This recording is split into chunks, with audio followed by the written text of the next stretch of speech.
السلام علیکم ورحمۃ اللہ وبرکاتہ۔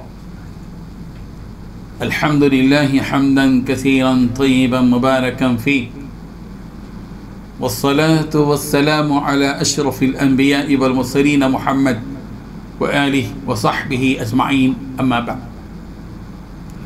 حاضرین و ناظرین، یہ درس نمبر 733 ہے اور سورہ انفال کی 2 آیتوں کی آج تلاوت کی جا رہی ہے، آیت نمبر 13 اور 14۔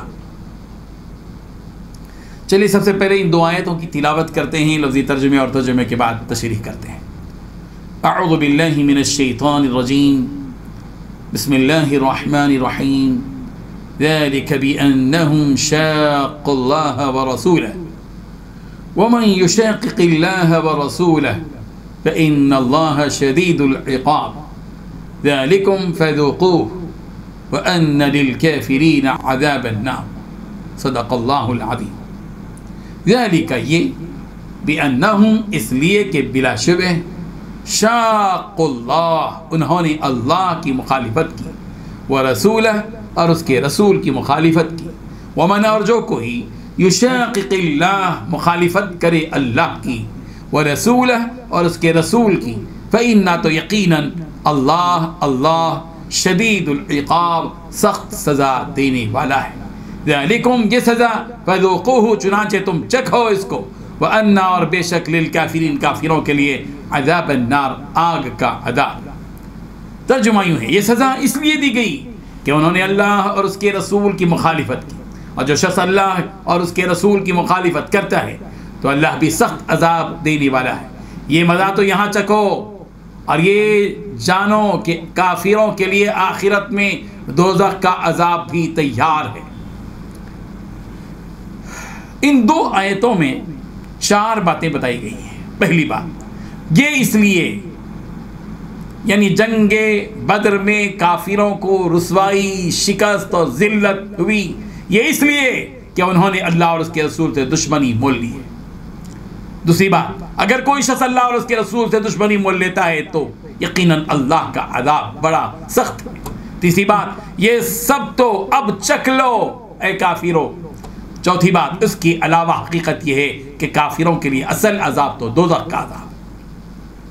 بزرگان محترم، جنگ بدر ہوئی،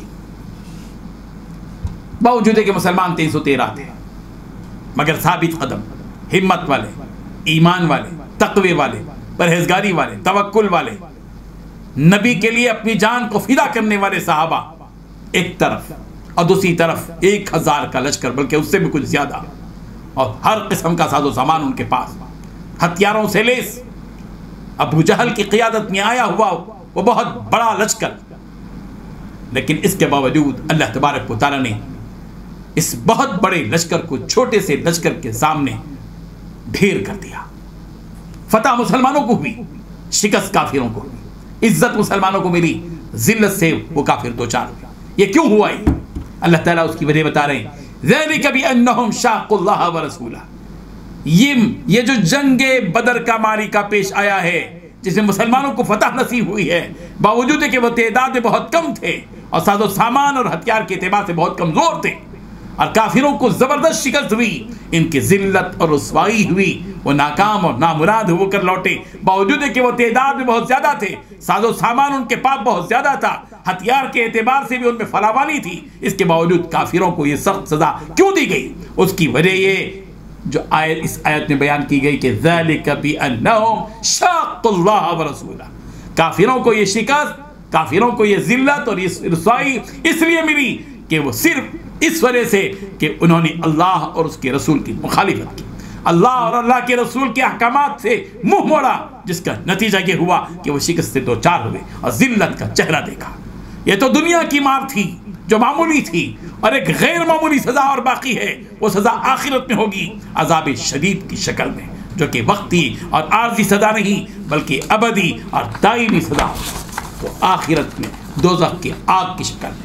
پھر ان کافروں سے جنہوں نے وقت کے نبی کے خلاف ہتھیار اٹھائے اور مسلمانوں کی جماعت کے خلاف میدان جنگ میں کھڑے رہے، انہیں کہا جا رہا ہے کہ ذالکم فذوقوا، یہ ہے تمہاری مخالفت کی سزا، یہ نقد سزا ہے جس کا مزہ چکو کہ کس طرح تمہاری پٹائی ہوئی، کس طرح تمہیں زمین چاٹنے پر مجبور کیا گیا، اور کس طرح تم میں سے 70 ہلاکت کا مزہ چک چکے اور 70 مسلمانوں کے ہاتھوں میں قیدی بن کر آئے۔ یہ ہے تمہاری مخالفت اور اسلام دشمنی کی سزا، اور سزا کا یہ مزہ، تمہاری سزا پر اس قدر ہی اکتفا نہیں کیا جائے گا، بلکہ وَأَنَّ لِلْكَافِرِينَ عَذَابَ النَّارِ، کافروں کو تو دوزخ کا عذاب اور ہے جو باقی ہے۔ یہ جنگ کے وقت شکست اور ذلت کا معاملہ تو بہت چھوٹا معاملہ ہے، اصل اور بڑا معاملہ تو آخرت میں ہے، وہاں ان کافروں کا دوزخ کی آگ استقبال کرے گی۔ بزرگان محترم، جنگ بدر اس تاریخی واقعے سے مسلمانوں کو یہ سبق دیا جا رہا ہے، 7 سبق یہاں مل رہے ہیں۔ جب بھی تم اللہ تعالیٰ سے گڑ گڑا کر مانگو گے، اللہ تعالیٰ تمہاری مدد کے لیے آگے آئیں گے، جیسے جنگ بدر میں تم نے گڑ گڑا کر اللہ سے، اپنے نبی کے سامنے بیٹھ کر اللہ سے گڑ گڑا کر مانگا، اللہ نے تمہاری مدد کی۔ دوسری بات دیکھو کہ کس طرح تمہارے رب نے جنگ بدر کے موقع پر صحابہ کرام کو ایک خاص قسم کی اونگ دے کر ان کے غم کو ہلکا کر دیا۔ تم اپنے رب پر یقین رکھو کہ تمہاری زندگی میں بھی مدد کی ایسی جھلکیاں ہو سکتی ہیں، بشرطے کہ تمہارا توکل اور ایمان مضبوط ہو۔ تیسری بات اللہ تعالیٰ نے بتائی ہے، اللہ تعالیٰ نے مسلمانوں کے دلوں کو مضبوط کیا، ان کے دلوں کے خوف اور غم کو دور کیا، ان کے دلوں میں صبر کو انڈیل دیا، ان کے دلوں میں دشمن کے مقابلے کے لیے ہمت اور ثابت قدمی ان کے دلوں میں ڈال دی۔ اگر تمہاری زندگی میں اے مسلمانوں تم نے اللہ تعالیٰ کی ذات پر بھروسہ کیا تو اللہ تعالیٰ تمہارے دلوں کو بھی مضبوط کریں گے۔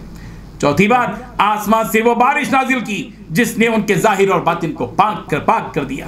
پانچویں بات، ریتیلی زمین میں اپنی رحمت کی بارش برسا کر اس زمین کو جمع دیا، اس قدر مضبوط کر دیا کہ مسلمان اگلے دن کافروں سے جم کر اسی جگہ پر مقابلہ کر سکے۔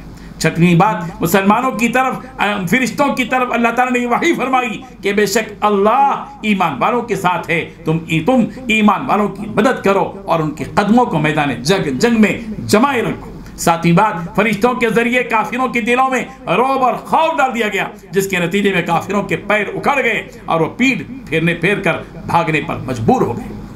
ان باتوں کو ہمیں سمجھنے کی ضرورت ہے، بہت اسباق ملتے ہیں ان واقعات سے جو بیان کیے گئے ہیں۔ اللہ تعالی ہم سب کو تقوی، توکل اور پرہیزگاری والی زندگی نصیب فرمائے۔ وآخر دعوانا ان الحمد للہ رب العالمین۔